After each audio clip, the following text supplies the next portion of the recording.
नहीं किया है, वो जानबूझकर इन्फ्लुएंस करना चाहते हैं। वो किस तरफ जाना नहीं चाहते हैं, किसी पार्टी को बिलोंग नहीं करते हैं, यही है ना। तो एरर रेट तो वही है, हमको वही 15 को लेके करना है, वो 30 को नहीं लेना है। तो इसको स्टैंडर्ड एरर, स्टैंडर्ड डेविएशन, ये इसी का ही है। स्टैटिस्टिक्स कोई भारी चीज नहीं है, लेकिन हमको पता होना चाहिए कौन आपको इन्फ्लुएंस कर रहा है, कौन आपका काम में बाधा, जिसको कहते हैं इन्फ्लुएंशियल वेरिएबल। वेरिएबल्स तो आप जानते हैं, डिपेंडेंट इंडिपेंडेंट मेनली बात करते हैं। जो इन्फ्लुएंस कर देता है, जैसे हम जा रहे हैं, यहाँ किसी ने हॉर्न बजा दिया, हम डिस्टर्ब हो गए, हम उस तरफ नजर चला गया, तो हमारा कंसंट्रेशन खराब हुआ, हम जो काम करना चाहते थे वो कर नहीं पा रहे हैं। तो स्टैंडर्ड एरर यही है। इस चीज को हमने कैसे हमारे स्टडी से बाहर निकाल सकते हैं। और बाकी मेल फीमेल रूरल अर्बन ये तो सब वेरिएबल्स लेके जो स्टडी करना, मैं नहीं मानता हूँ कोई रिसर्च लेवल में ये काम है। तो स्टैंडर्ड बुक्स, स्टैंडर्ड पब्लिकेशंस, ये सब पढ़े और एसोसिएशन बनाए। अकेले अब मैं नहीं कर सकता हूँ, मेरे प्रॉब्लम को शेयर करना चाहिए दूसरों से। जब तक आप शेयर नहीं करोगे, आपका एरर आपको पता नहीं चला। जिसे कहते हैं ना, everyone is a moon have a dark side which he और she never shown to other.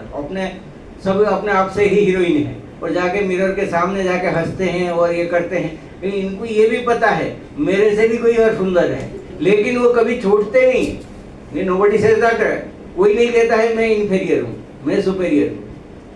ये भावना अच्छा है, लेकिन ये तो सामूहिक एक्सेप्टेंस होता है ना। आई एम बेस्ट कैसे होगा, आपका क्वार्क ही बोलेगा। तो इसीलिए रिसर्च में हमेशा हमको प्रिंसिपल को मानना है, मेथोडोलॉजी को मानना है, और मेथोडोलॉजी के साथ साथ हमको ये कौन सा हम किस हिसाब से ड्रॉ कर रहे हैं कंक्लूजन। जब तक आपका कंक्लूजन एक्सेप्टेंस नहीं है सबसे, तो रिसर्च फाइंडिंग, इसलिए social acceptance of the research findings लिखा जाता है कि नहीं, रिकमेंडेशन में लिखा जाता है कि नहीं। वो लिखने के कारण आपका जो किया हुआ काम फलाना आदमी के काम में आएगा, फलाने लोगों के फ्यूचर में आएगा, मैं क्या कर नहीं पाया उसको भी करूँगा काम। ये सब चीज़ आपके दिमाग में सही होना चाहिए। हम इसके लिए एक थियोरिटिकल बैकग्राउंड से लेके प्रैक्टिकल एस्पेक्ट तक बनाएं, ठीक है।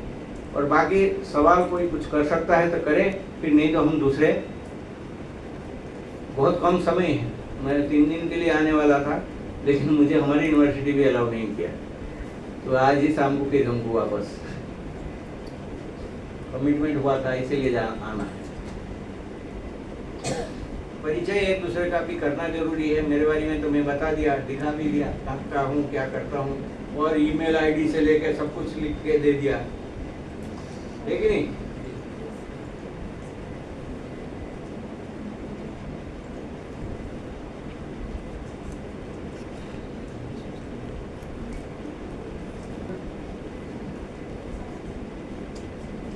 मैं ये कॉपी करके आपको दे दूंगा, आप लोग ज़्यादा विचलित नहीं होना चाहिए। ये इसको देखना, पढ़ना और समझ जाना। लोग प्रेजेंटेशन को देते नहीं, हम तो बांट देते हैं, इसीलिए कोई तो और इससे बेहतर बनाएगा। इसको तो मॉडल भी मान सकते हैं। इसीलिए ज्ञान हमेशा प्रसारित किया जाता है। गाइड भी कहते हैं दूसरे बिजनेस स्कॉलर से दूसरे गाइड से ना बात करना, ना बातें शेयर करना। ये कौन सा यूनिवर्सिटी में हो रहा है? अरे सर, कई जगह हम नाम लेने से ठीक नहीं है। में अवेलेबल नहीं था। जब तो नहीं पढ़ोगे तो आपको कैसे पता चलेगा टेक्नोलॉजिकल एनहेंसमेंट कैसे हो रहा है, ये आपको कैसे पता चलेगा। इधर प्रिंटेड फॉर्मेट चीज जिसको प्राइमरी डाटा कहते हैं, प्राइमरी डाटा कहते हैं ना प्रिंटेड फॉर्म को, हैं? तो फिर हाँ, सब मुंडी हिला लेगा कि मुझे जानबूझ कर कहा था, और 2-3 बार पूछने के बाद खुद ही कहने लगे नहीं सर ये सेकेंडरी है। 0.05 बड़ा है कि 0.01 बड़ा है? 0.01 बड़ा है। कितने इनके फेवर में है?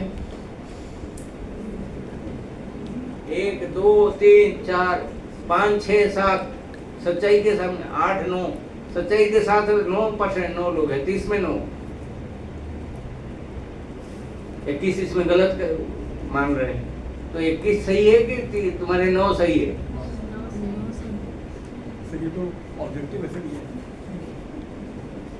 तो सच्चाई के साथ देने वाले कम परसेंटेज है, समझा ही होता है देगा। आप लोग तो कुछ कहेंगे नहीं। ये ठान के रखिए, ये इंटरेक्टिव प्रोसेस में जैसे इनका प्रॉब्लम है हम सबका सुनेंगे और एक एक करके दो चार का कर के दिखा दूंगा ना, तो आप लोग कितना खुश हो जाओगे, सर हम जाके दुकान भी खोल लेंगे। क्यों ना, रिसर्च भी आता है, स्टैटिस्टिक्स भी आता है, एनालिसिस करके 25-50 हज़ार ले लेंगे किसी से, उसको भी सिखा देंगे, और वो दुकान खोल लेगा हैं? और दिमाग खोलेगा। स्टीरियोटाइप में रह के कमरे के अंदर आपने सबको सेटिस्फाई नहीं कर सकते, इसलिए इंटरनेट से लेके जमाना जो हुआ है, exploration knowledge knocking at your doorstep. मैं ओडीएल में काम करता हूँ, 1000 यूनिवर्सिटी खोलने के लिए हमको मौका मिला है मिनिस्ट्री की तरफ से। आप सोचिए कितना बड़ा काम है। आपको पता है इंडिया का जीईआर कितना है? कौन बता सकता है? जीईआर क्या है? ग्रॉस एनरोलमेंट रेशियो कितना है?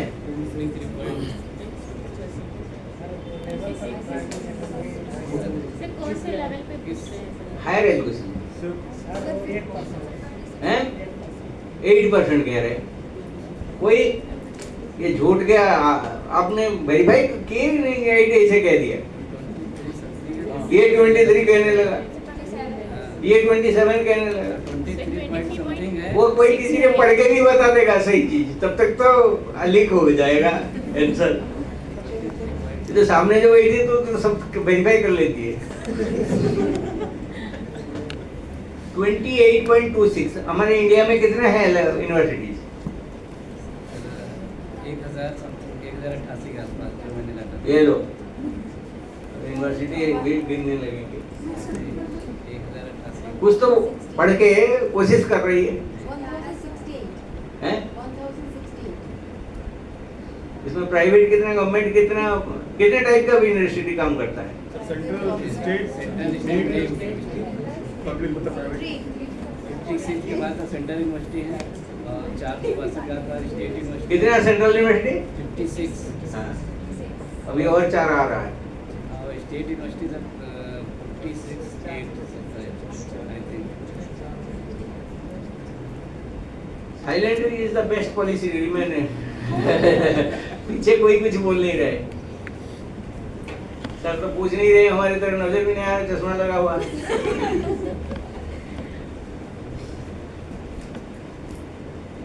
1126 48 यूनिवर्सिटी काम कर रहा है और हमारे लिटरेसी रेट जीईआर जो है हायर एजुकेशन में 28.26 और हम इसी को 50% अचीव करने के लिए 2050 तक रखे हैं टारगेट।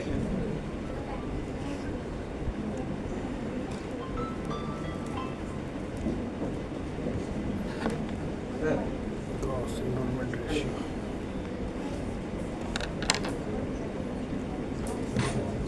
2000 विकसित भारत वाला